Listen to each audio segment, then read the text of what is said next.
open up the Board of Commissioners regular meeting, January 18th, 2024. This is a Zoom meeting. We'll go ahead and have roll call. I am John Crawford. Bruce Ansel. Kimberly McMurray. Matt Ridberg. And Jason Vanderbeek. Joel Nielsen. I don't believe Scott Fisher is here. Any public comment? No, sir. There's nobody in the waiting room. Okay. Go ahead and close that. Volunteer Pension Board meeting. We'll go ahead and open that up. Can I have an approval for the December 21st, 2023 minutes? So moved. Second. All in favor? Aye. Aye. Now I need Assuming there's no approval. discussion. Approval of invoice voucher, yearly pension and disability dues to the total of $1,770. So moved. Second. All in favor? Aye. Do we want to have a discussion about that? Well, if just a brief, what's Okay. it for, Chief? It's for our annual retirement or portion of retirement for the volunteer pension system. So it's a requirement that we deposit this money on behalf of our volunteers so that they can earn pension credits. Yes. Thank you. John? Moved and seconded. All in favor? Aye. Aye. Go ahead and close that and open up our regular Board of Commissioners meeting. Can I have a approval of all consent agenda? All matters with consent agenda have been distributed to each member of the Board of Commissioners for review. I will move to approve the consent agenda. Second. All those in favor? Discussion. Sorry, discussion. The only point I had was the fire marshal's report on that water main that was in his report, and that's a separate agenda item. So I'm good. Okay, moving to expenditures for January. Is this correct? We Chief? didn't, January? John. We didn't actually vote. Oh, I'm sorry. Was there a second? There was. It was moved and seconded, and then discussion. All those in favor? Aye. Moving down to expenditures. Is this correct for January, Chief? Yes, sir. Okay, expenditures for January are $1,114,701.33.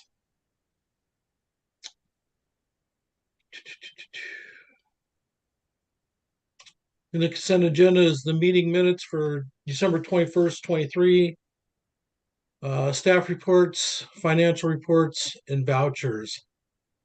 Direct deposit payroll is $453,342 or $342.94. Payroll tax vouchers are $111,006.60. Benefits vouchers are $249,931.13. There's an L&I voucher for $95,425.07. Monthly expenditure voucher is $273,403.26. Capital projects facilities is $20,326.07. Capital projects $6,391.33. Any questions on that? None here. Moving right along, commissioner reports. Is anybody here from the local? Scott was here.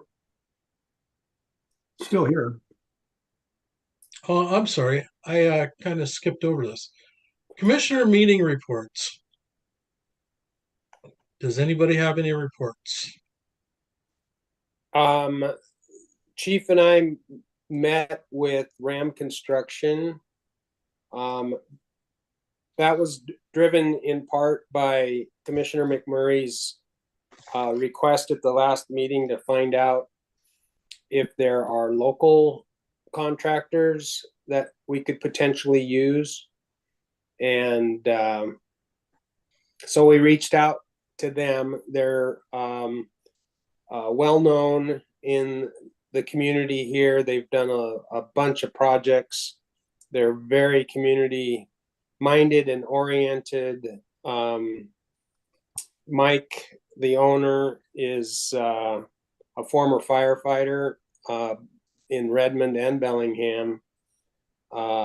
He's very interested in providing us any assistance that he can from an advice point of view, and I know that their firm is looking at potentially being sort of a lead contractor to organize the project, which would benefit, I think, us, whether it's them or anyone else, because we don't have a facilities chief right now. And so if we had an expert in the field who knows who's who in the area and has done large projects, that would take that load off of Jason and or one of the captains, or however we're going to manage this. So, Jason, you can chime in on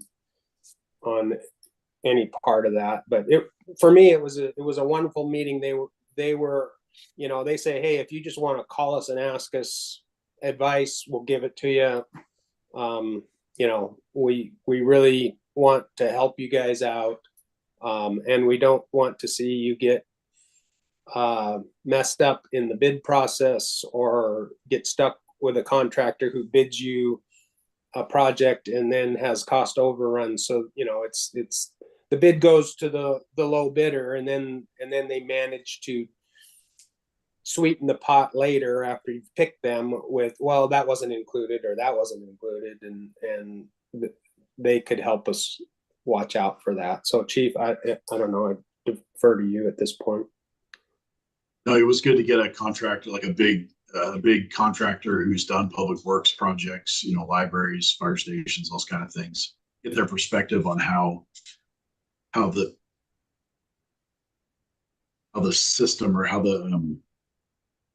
it should progress, or how they like it to progress. Where do they like to start having contact with the architect? How instrumental do they want to be in the design process? And just some both pros and cons, and pitfalls to watch out for. So it was just really good. Having never done anything like this, it was really good to get their perspective. And my understanding is the other contractors that were initially put forward are not local. Is that correct? Correct, but many of the subs are from the Seattle, King Pierce County area, and Commissioner McMurray had asked if we could get, when we're doing the contract review, which is what it's still going on, that we are able to add in a percentage of the contractors need to be local, and yeah, that's a no-brainer. Thank you. So I guess, well, we can talk about this under the agenda item, so I'll let that go. The other meeting, two meetings, one was the county commissioners meeting, which a resolution was drawn up to send to the council, which is in our packet, and is that a separate agenda item on there, John? Yes, it is. It's an agenda Yep, item. under new business. Under new Okay, business. so we can talk about that then. Hopefully you've all got a chance to read that. And then our monthly meeting with Liz Loomis in preparation for the levy lid lift.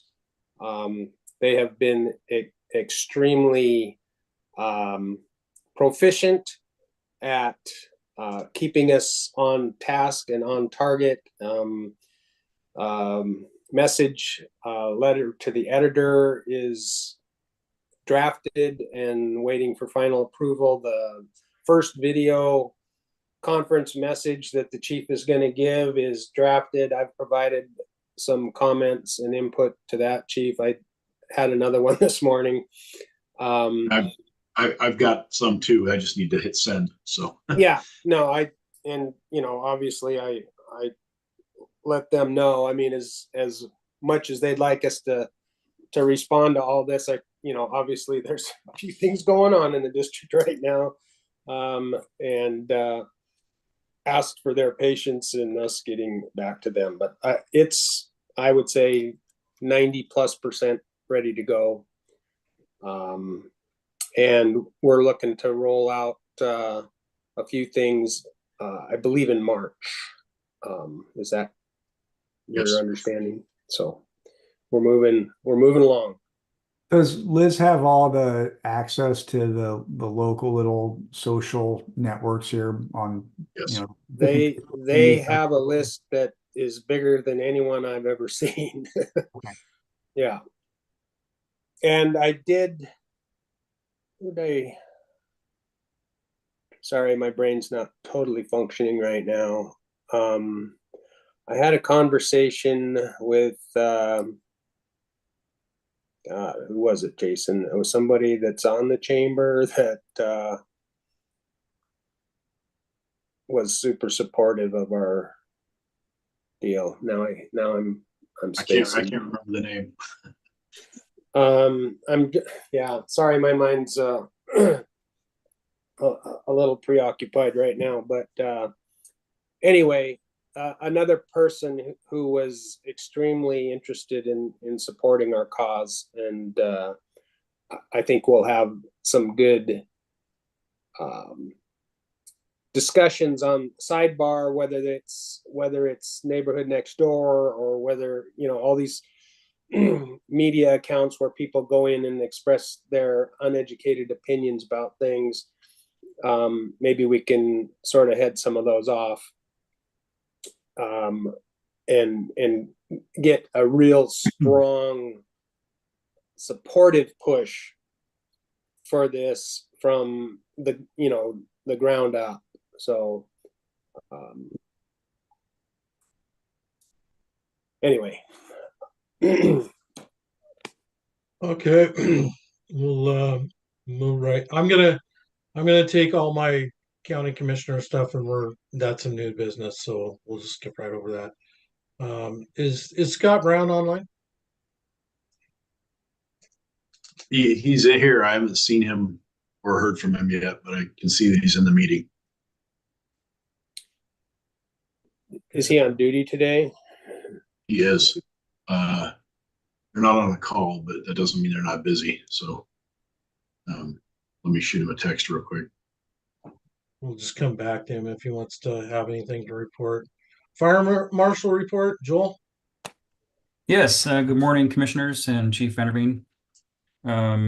As for the issue with the water storage at Semiahmoo, just a brief history here. The storage tank out at Semiahmoo, it's now reached its maximum capacity as it was designed. And that is that there's 5 different levels in the storage tank. It's a big cylinder that holds the water and naturally flows out to all the homes. The top is operational storage where the pumps turn on and off to maintain, the topped off level. Equalizing is used during high capacity or high usage where the pumps can't quite keep up with it. And then there's what's called standby storage. And that's where they have storage set aside to where if there's an emergency, like a broken pipe or a pump goes out, that standby storage is there to give them extra time to be able to fix the pipe or the pump, whatever the issue is. Below that is our fire suppression storage, which equates to 120,000 gallons of water.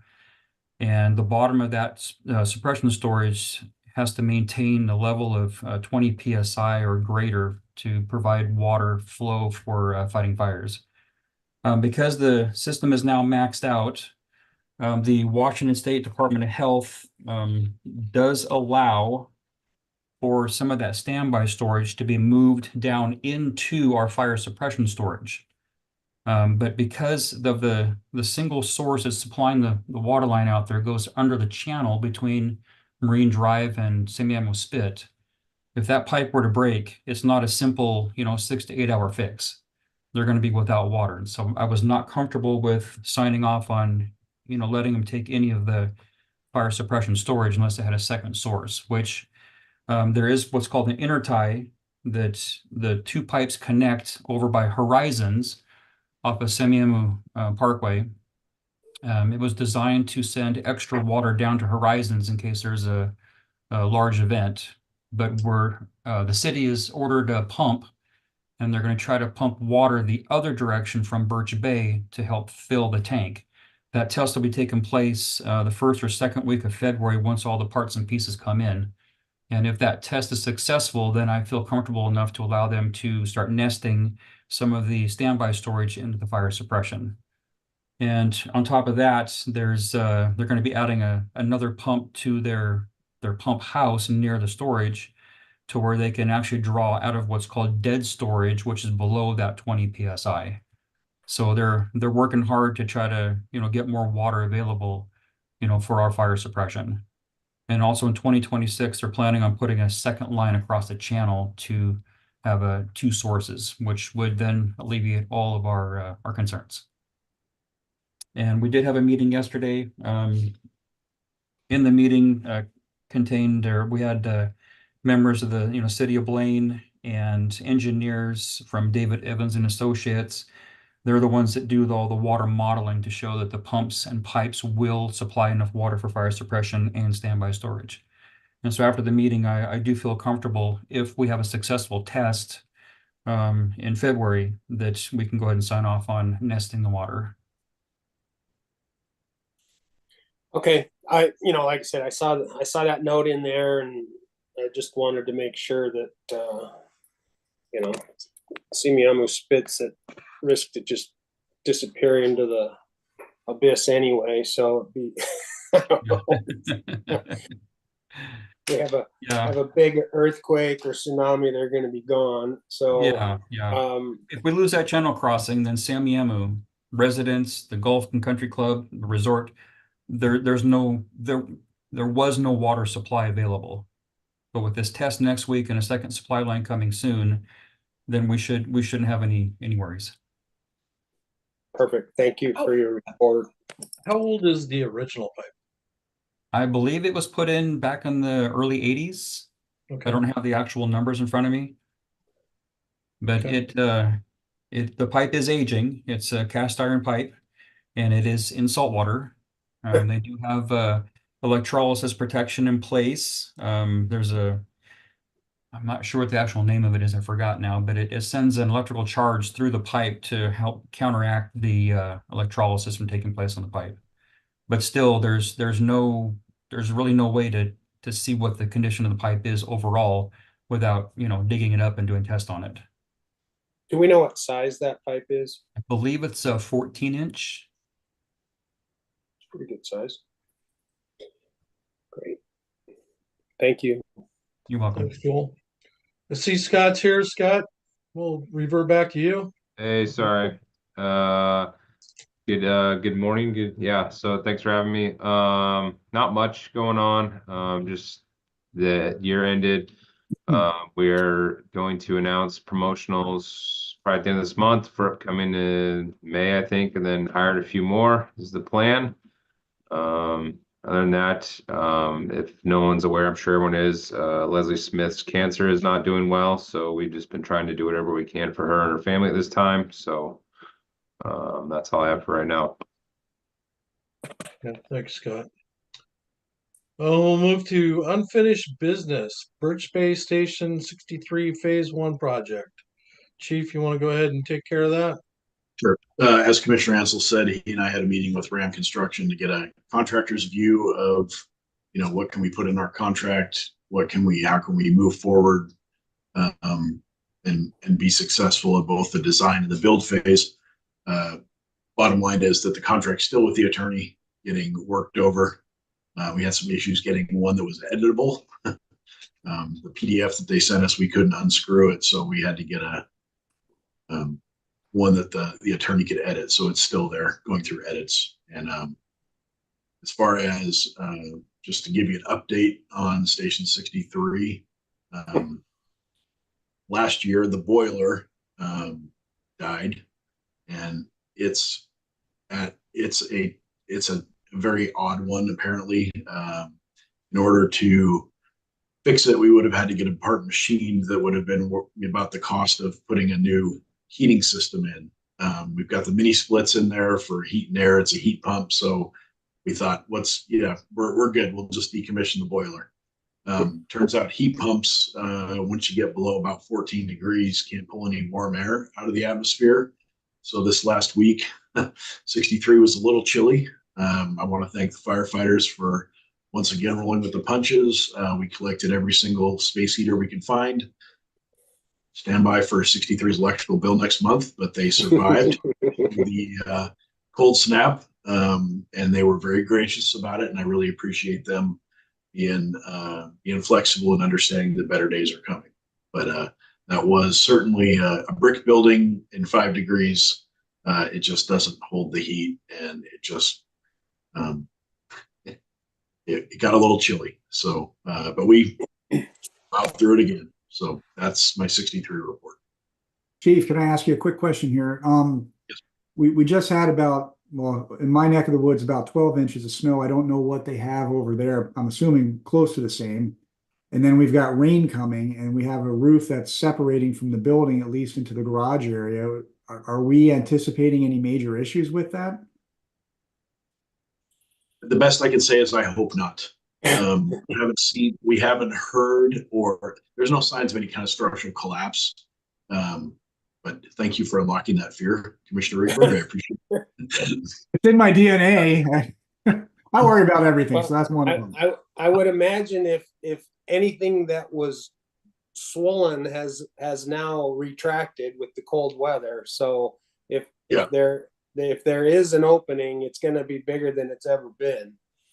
So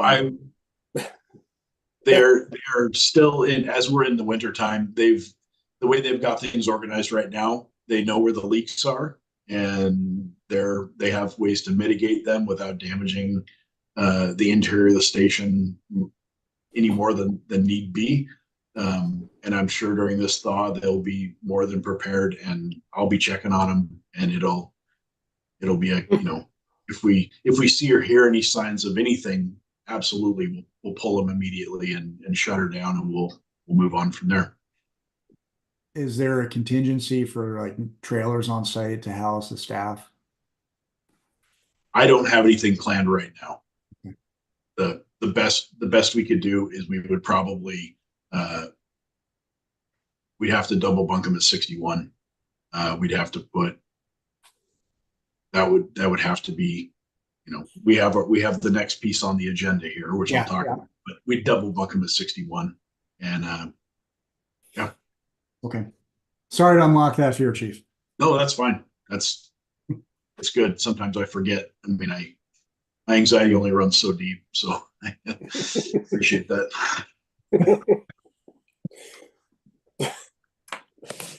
Moving right along, it looks like Simiamu Station Project 62. Update on that. Yes. Sorry. Last month, you all authorized up to $250,000 based on the fact that if it was legal or not. My research and in talking, I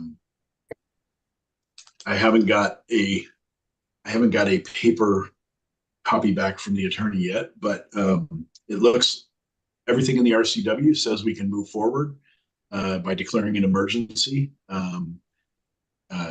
I apologize. I got in the office late and don't have those to show you right now. I will send those separately, and I will make a determination with Richard Davis whether we can move forward as is with what you've already authorized, or whether we have to potentially have a special meeting, a quick special meeting, in order to do an actual resolution to declare it an emergency. But by everything I've read and from my research, it shows that we're good to move forward with it, with the plan as an emergency, based on the fact that A, we've got a looming emergency at Station 63, and B, work in this kind of weather, Northwest winter, we're continuing to damage the building by not repairing it. And so those two criteria meet what I can see in the RCW as an emergency, as well as other resources like MSRC and people that companies that chime in on public works and the legalities of public works. So stand by for that. Richard Davis will be back in the office on the 22nd, which unfortunately leads me to the next piece. If I can just move forward, my lines crossed with him and I didn't get anything back from him on the temporary battalion 76. My apologies. And I'll get some back on the 22nd. I got overwhelmed. So There's the MOU, right? That was in our packet. yeah, that's the MOU, but that doesn't reflect any of Commissioner Rigberg and the board had wanted to put forward a 5% incentive for those folks doing the battalion 76. And I did not get with him in time before he was out of the office. So I'm sorry. That was 100% on me. That's still a separate item for approval though, correct? The MOU that was signed? It doesn't technically need to be, but with the pay component and the fact that Commissioner Rigberg brought it up, it was the board had asked that it come before them. And so that's why it's on the agenda as a request. So should we table this then? If we could, please. I had two questions on that and I don't have the MOU up in front of me, but I did take a couple notes. I don't know if you can pull it up and I can just point you in the right direction. And I'm assuming Jenny's there listening as well, correct? I see her, she's muted. Yep. So the 1, 2, 3, the fourth whereas workload chiefs that are not able to adequately their regular duties. I think we're missing a word there, like yes. Perform. Yep. So when we get the next draft, if we could throw that in there. Sorry for not providing these updates before the meeting. And then the sixth whereas, or the sixth, I'm confused with the backfilling language. Am I missing something, or is the personnel filling the position? It's an oversight. Yep, it's an editing error. Sorry. Okay, I just wanted to make sure I wasn't missing something that Nope. Was a semantics issue, or if it was just an extra item in there. I'm not trying to be critical, I just I just like sitting up reading this stuff until my eyes glaze over. So no, it's an editing error that we missed. all right, no problem. We can put that in with the next if we want to table this until we get the other resolved. And trust me, I hope the rest of the board understands the amount of workload and stuff that's happening right now with the weather and Leslie and Sean and pipes breaking, and hopefully we can all be very patient with the chief and the staff as we hopefully start warming up in the next week or so. Whether that's good or not, because then it's a slush fest, right? Believe I recognize it's out of order, but can I just give kind of a synopsis of just kind of what's happened with the cold weather? Yeah. Okay. Just to let everybody, just to let the board know. So this last week with the extreme cold, we had leaks at 3 stations. Station 61 blew a sprinkler. The sprinkler system went down in the same area it went down, I believe, 2 years ago. The repair we did didn't work apparently. So a pipe froze up and burst, caused some water leakage, a little bit of drywall damage, and that was it. At station 63, the dry system must have a leak in it, and luckily it was noticed before it broke. A basketball size ball of ice on one of the outside sprinkler heads for the dry system, which started to leak back into the dorms. They caught it and drained the system. So both systems at 61 and 63 are drained. They've been in test almost a week now, waiting for the repair, waiting for the sprinkler repair crew to get out there. They're on their way now. Hopefully they should be at 61 here shortly. And then at station 68, which is the Enterprise and BBL station, we had a plumbing pipe get freeze and break, and luckily one of our astute tender operator volunteers stopped by. He stopped by quite a bit during inclement weather just to check on the place, found the leak, cleaned. He called a couple other tender guys. They cleaned it up, mitigated the damage, and that has been repaired already. And it was a fluke. That building used to be a flat roof and then had a peaked roof put on it. And there's an access hole between the flat roof and the peaked roof. And in the wind, that access hole got opened up, and it allowed cold air to blow down on some pipes to sit right underneath that scuttle, and froze them. So it was a 1 in a million. We're just lucky that way. Yeah. The crews, those are our three water problems that I know of right now. Station 12, the water meter, luckily this one's on the city of Bellingham. The water meter, when it started to thaw, it blew and caused a pretty impressive geyser outside of station 12. The crew got it shut down, and city of Bellingham should be replacing that shortly. It's luckily it's on the city side of the plumbing, so that's on them. But the crews overall, I believe it was Sunday, responded to 33 different water leaks or broken pipe calls. And I think it just goes to show that we are a critical piece in the community. Maybe not, that people kind of forget about us sometimes, doing the grunt work. And the crews are out there helping people mop and squeegee and clean up their basements and their kitchens and other places with frozen pipes. Hopefully we can keep that memory alive till August, because the crews are certainly out. Fire Marshal Nielsen was out at 1 this morning, and we're just helping people get through this winter that we're unfortunately not built for.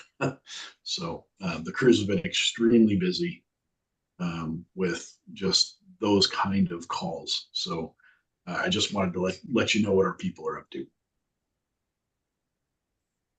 Yeah, and if you can pass on our appreciation to all of them, including the volunteer tender group who took it upon themselves to check that out and clean it up. That's above and beyond, and certainly much appreciated.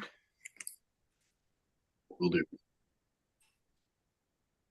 Where are we at, John? Okay, new business, Fire Commissioner Association resolution. It was in your package.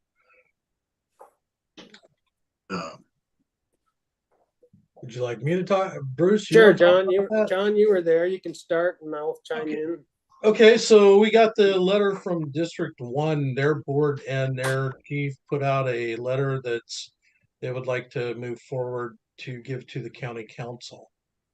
There was some discussion at the county commissioners meeting, fire commissioners meeting, about some of the wording in the letter and if we should go ahead and move forward with that or not. Rich Davis has had a look at this. He has no problems with it. However, one of the commissioners wanted to make sure that all the county fire departments had a look at this before we did anything further. So that's kind of where it sits, and they'll talk about that, I believe, in their March meeting, if we're gonna move forward with giving it to the county council. And Bruce, I know you talked with Mr. Allen's boss, and he was the only no vote in that. So do we want to move forward with adding our name to the letter? Was the big contention on this being out there right now. We could either come up with our own or add our names to the current letter as stands. And Chief, I know during our meeting with Liz Loomis, she was going to provide some feedback to this, but I was never CC'd on anything. Did you get anything from her? We see. One of the concerns that we had was, does this make us look good or bad if we send it out and are trying to garner support? I think one view was, maybe some of our voters would appreciate us standing up to the county and saying, hey, quit messing with us. We're our own political entity with elected people. You can't just roll in here and tell us what we can and cannot do without maybe having a reasonable conversation about it with us. So I asked the chief to forward it to Liz Loomis from levy lid lift point of view to see, would we be doing any damage if we did sign on to this? And like I said, I did not see anything from her, but I don't know if you did, Chief. I did. I got it yesterday and I didn't look at it yet. Sorry. Because she had promised it in 24-hour turnaround. So it's been a few 24 hours since we had that meeting.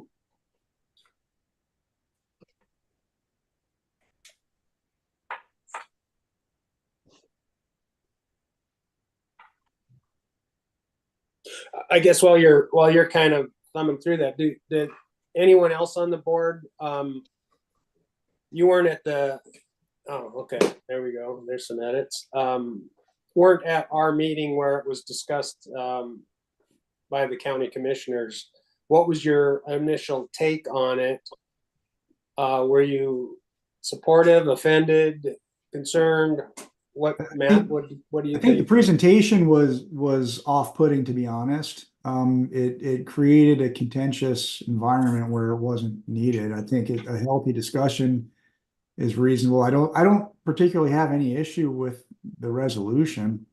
I think the approach could have been more constructive in the meeting. That was my big takeaway, but I don't have necessarily an issue. I agree with how things are playing out and worded. I'm just looking at her I'm looking. Who edited this? Liz? Just Liz Loomis. These are Liz Loomis edits. Well, she needs to, instead of,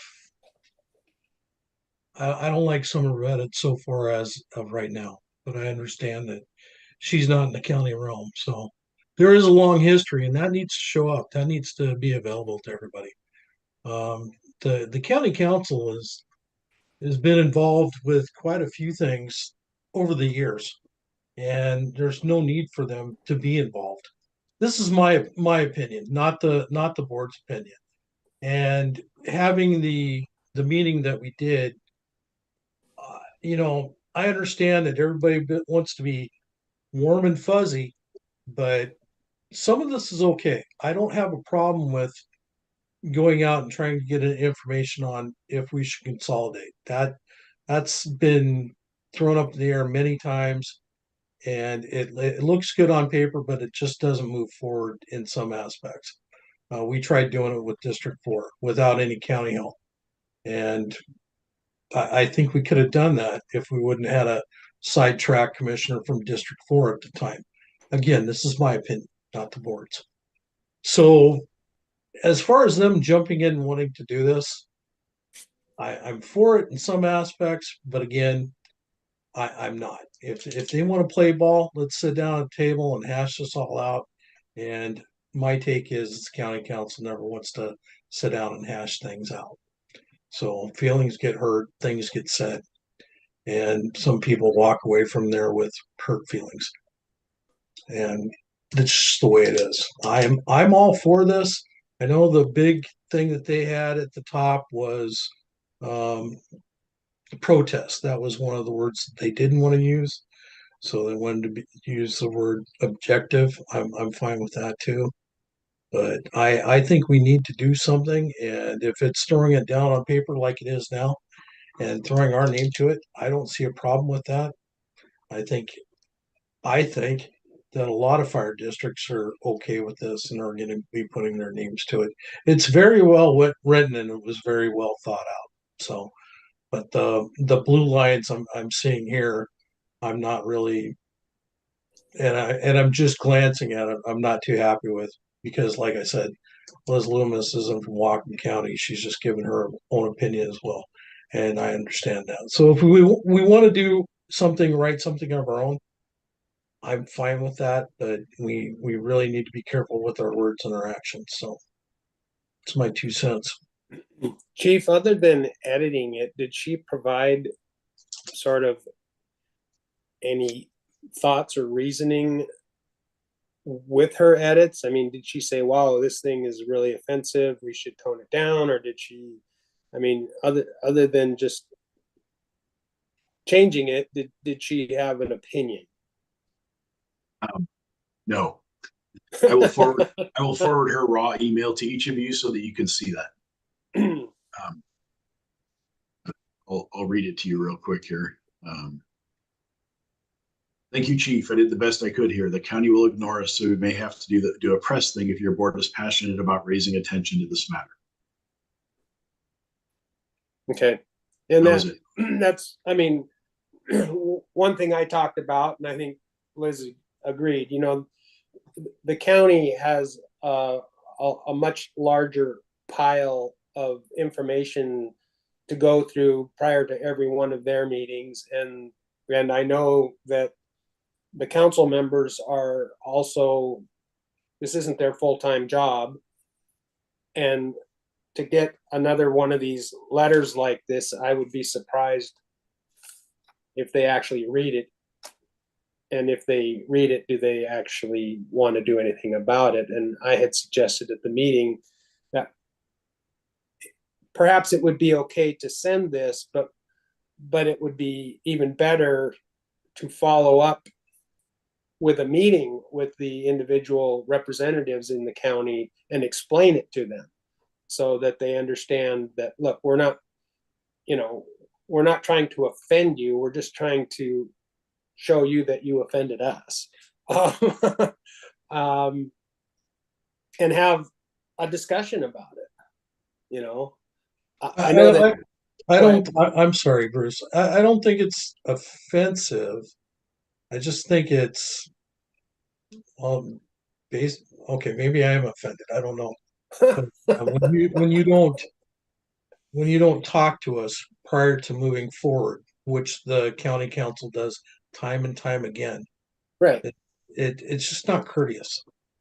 Correct.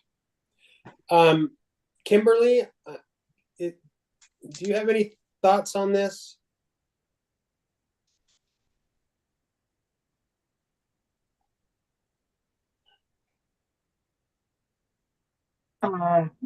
No, I'm in agreement with all of you. It's not necessarily that we're against it. They just need to talk with us about it, and we need to work as a team All right. for the benefits of our citizens and our departments and our county. Chief, what are your thoughts? I'm not wild about Liz's. I haven't read Liz's edits, but from what I quickly gathered, it takes a lot out of the message that was trying to be conveyed, and that message wasn't drafted haphazardly. I know that a lot of time and effort was spent on that, and it was passed through Richard Davis's office as well for legal review. So I guess at this point I'm not opposed to either creating our own or just saying we're okay signing on, put a signature page on that and add us to it. So my thoughts would be that with the extensive edits that we only briefly saw from Liz Loomis, is that, and it kind of ties into what Kimberly just said, I think there's the partnership with the community aspect that maybe she is looking at this and saying this could damage our partnership with the community by sending out this type of message with this verbiage, and therefore adversely affecting our levy lid lift issue that we have coming our way. That was my initial thought. So maybe we need to gather a little bit more information from Liz as to the mindset behind that. We can certainly table this. They're not going to move forward until after the March meeting was my understanding. I would recommend that in order to gather some additional information before we approve something that would affect efforts on another issue.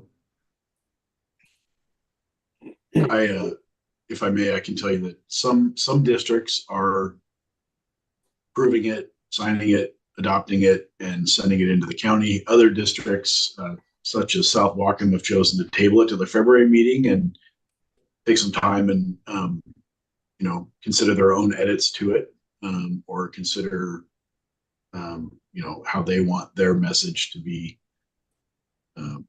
maybe a little different from the original draft. So I do know that that's taking place amongst other boards in the county. And I would echo Commissioner Rigberg, what he said. I think we have to be, I think there is a strong message that needs to be delivered. I think we need to balance that with what, how do we want our communication to be perceived on a global or on a bigger scale than just the single resolution going to the county. I think Commissioner Ansel hit it on the head.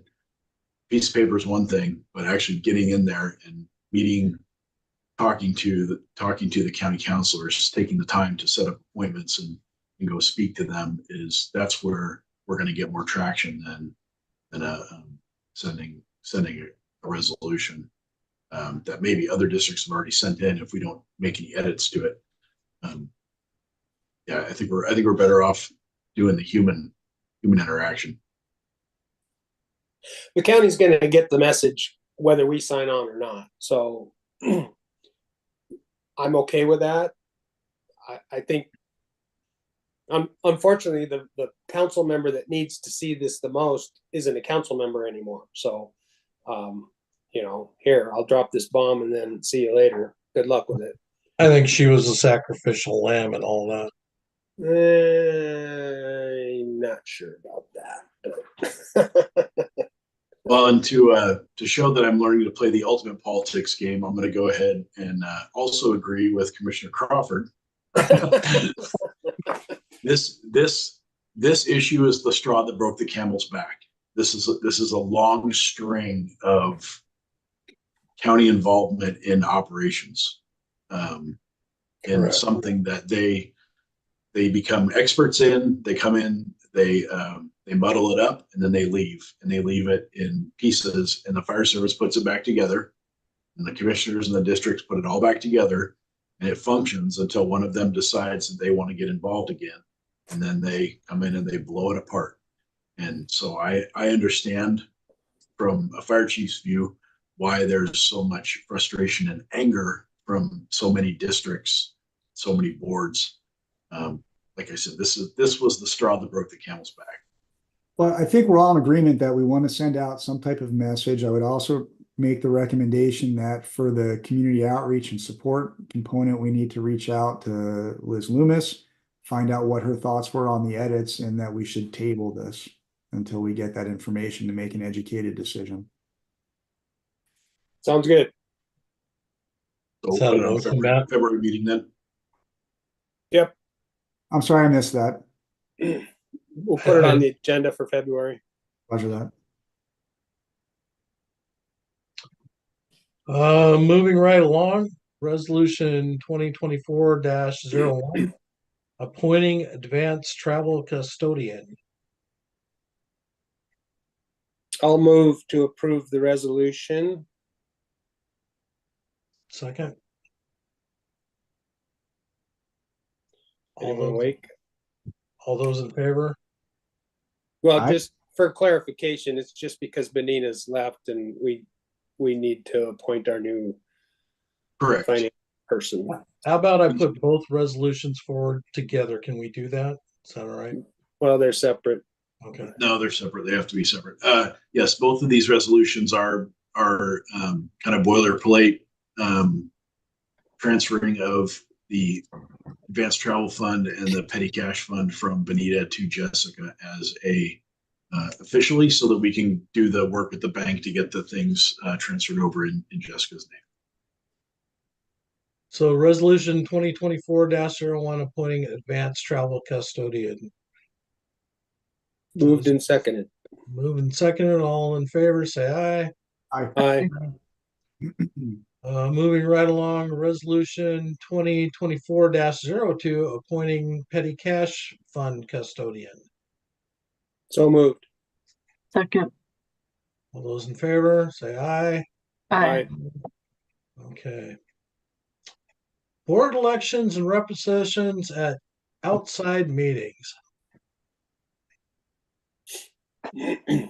All in favor? Do you want me to go first? Yeah, you're in charge. Somebody else needs to go to these all county meetings. I'm zapped. I've been going to them since 2016, and I'm old and tired at this point. Fair What enough. time? Sorry, what time are they regularly held? They're held every 3 months. So we just had one in January, February, March. Next one's in Every March. 2 months. Yeah, every 2 months. They're usually held at Station 12 at 7 o'clock.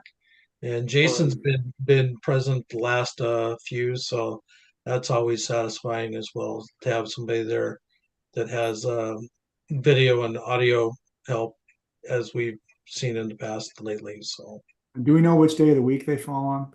yeah, they usually fall on I think it's the second or third Wednesday of the month. I'll take that for you. Thanks.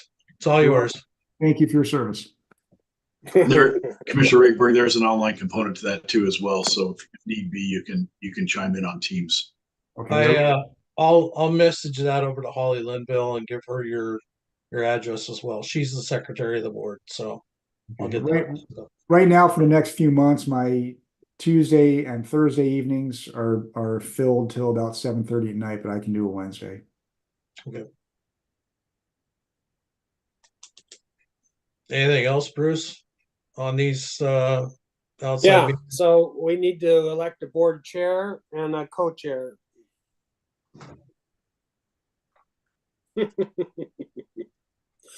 I will say that I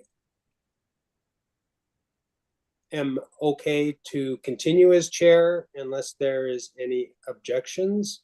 I have the time. I appreciate the working relationship I have with all of you and the chief. And unless someone is just dying to be the chair, I am willing to continue in that role.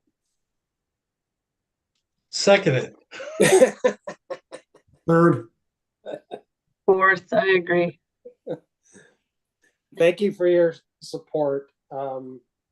Yeah, we'll muddle on. I am committed to this levy lid lift process. I'm committed to supporting the chief and getting him more help. I am committed to getting our firefighters housed in better facilities.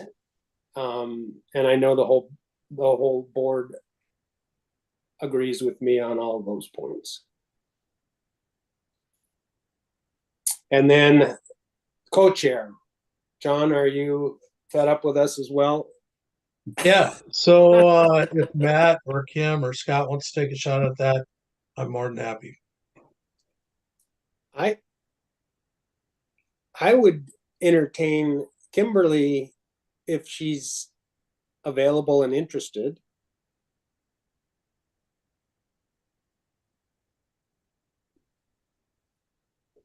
This is your still time to listening. respond, Kim.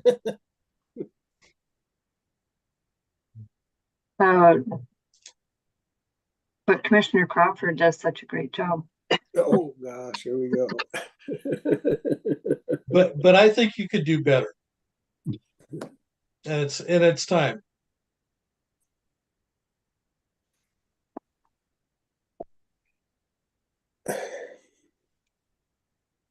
Builds character, Kimberly. I will take the opportunity. Oh, give it a chance. Seconded. Matt's like, please, please, please.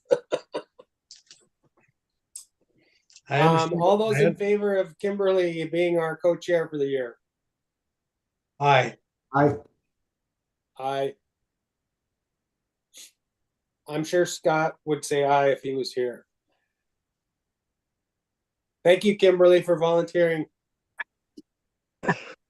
I wouldn't. Is there anything else a representative of outside meetings that we want to talk about, Bruce? So, you know, I will continue to stay active in the Birch Bay community. I have a good rapport with the chamber. I have a good contact in Birch Bay Village.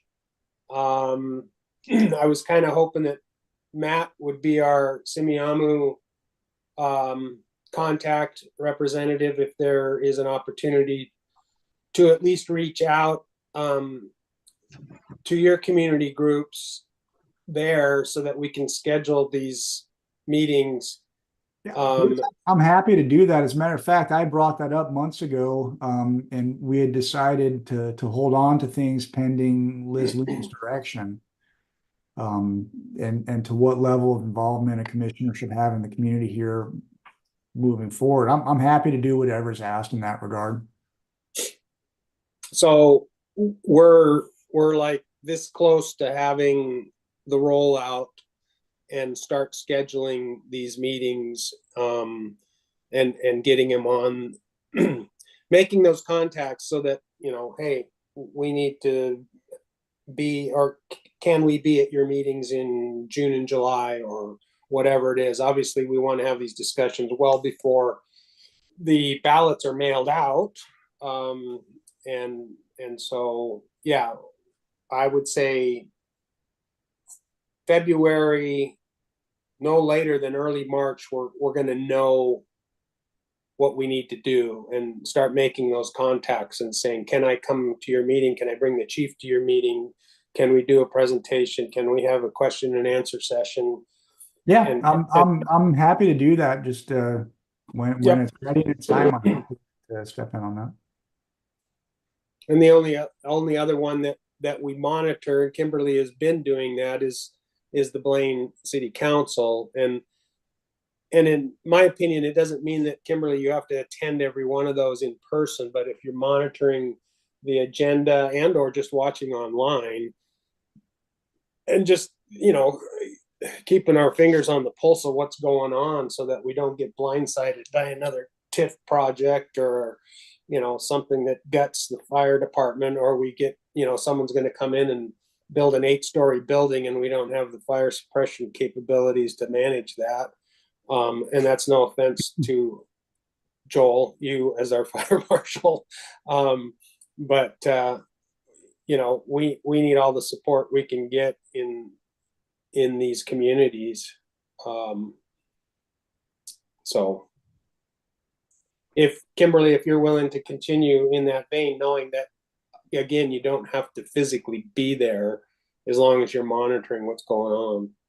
And that's what I have been doing. I'm on their mailing list. I get the agendas and review what they're talking about, and I've been watching online, and some of them I haven't because there's nothing that really pertains to us. Good, good, good. And your reports have been stellar, so we appreciate that. Thank you. I mean, I can't think of anything else. You, Chief, have you? No, that would be it, I think. All right, John, where are we at? Policies, policy 0400, TAC 110, TAC 00, retirement service recognition. The policy was in your packet, had some edits. Discussion. Chief, do you want to? So this was a very old policy, before we actually started having retirees. This was written up. It was kind of primarily, I think, for, yeah, at that time, really the only people retiring were older volunteers. So this was a group that was put together. It included Jenny, members of the local, and some admin staff. Jenny really spearheaded it and came up with a more modern, more streamlined recognition policy. Turns out not everybody wants a shadow box and axe and all the other things.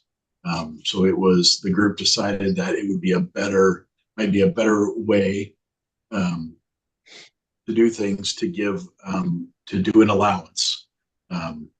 We've had some members that just wanted a picture that had hung in one of the stations or in admin, or we've had people that want all of it, and that's great too. But just to have an amount so it's easier to budget for. We know in the contract there is a provision where there's an incentive for announcing your retirement the year prior. So if we know how many people are going to retire, we know, with whether it's 11 to 24 or 25 plus years, we know how much money we're going to need for recognition. Yeah, I think it's just a more updated policy.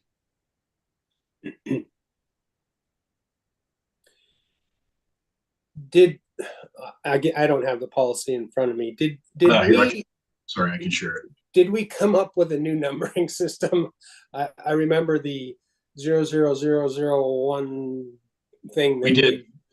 This has not been converted into the Lexipol numbering system yet. It's going off our old one. There's not a comparison in the Lexipol policy. So once we get it done, we'll bulk transfer, and these will be renumbered into a policy 1022 or something like that. It'll be much simpler in the end. That's for John's sake. It's too many zeros and ones in there. Like a computer program. Yeah, it's code. Any questions, comments, discussion? I think it looks really good as a guy that's already retired. Thank you for those who worked on it. Do we need a motion then, or is this just an FYI? No, you do, because it involves spending money. So you need to vote and approve it. So can you scroll back down to the title of this thing? Yes. No, I can't see it. Where'd it go? So I will move to approve the retirement service recognition policy as modified and as to be renumbered in our new numbering system. I second that motion. All in favor, say aye. Aye. So moved. Thanks, Jenny, and all who worked on this for putting it together and bringing it to our attention. Moving to correspondence, it was all in your package. Any discussion on that? Thanks, Bruce, for sending that letter to the people that were involved with the insurance item. Yeah, have Chief, you gotten any feedback, or have I received any hate mail No, sir. at the office? Just No, sir. as a follow-up, I got my renewal notice this year and it went through the friggin' roof. I don't know. I mean, I went from a 5 to a 6. I don't think that's what's driving me. I think it's the insurance industry in general, but Is it holy more? cow. Yeah. Mine went up higher than those people did, so I'm not happy either. Announcement, board meeting attendance for February 15th. Is everybody good for that? Yep. Yes. Sure, it's on my calendar. Did I hear Kim okay that? Yep, I'm good. Okay. Same 10:30? Yeah, well, yeah, I forgot about it until about 10:15 this morning. I had a notification on my phone, so it's a good thing I had that. Otherwise, I would have been a little bit late. So yeah, we got to get used to this 10:30 time frame. It's all good. Yeah, you're gonna have to get out of bed now. Yeah, exactly. Moving right along, agenda items for next meeting. I'm sure we're probably going to have 63, 62, and those projects should probably be put back on. The 76 and Yes, please. the fire commissioner resolution. Is that what we need for next meeting, Bruce? Anything more? Oh, well, I'm sure some things will come up between now and then, but Chief, does that look? That looks, yeah, it's a good starting point. Anyone else need anything or want anything added?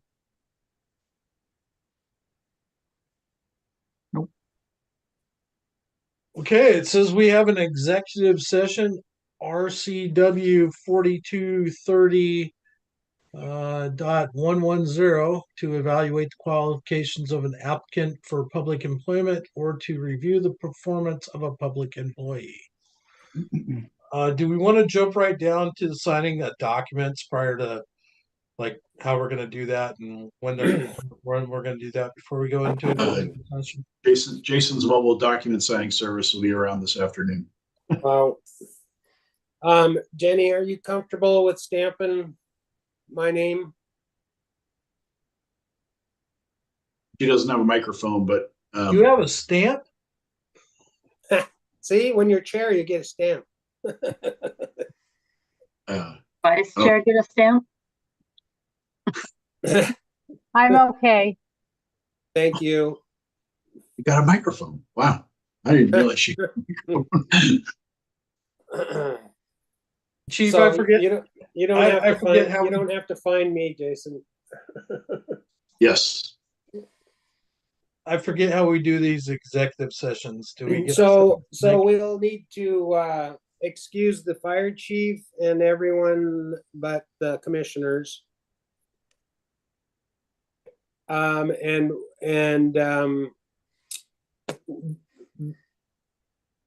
There will be no action after the executive session. So if anyone's listening, the meeting, there's no other agenda items other than adjourning the meeting after the executive session. So no action, and I need probably 10 minutes.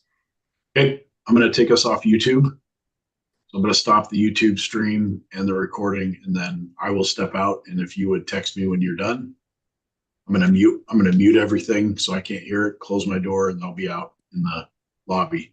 And then just Yeah, text and me. Joel, thank you for your presence, but I will be exiting. you're excused. All right. Have a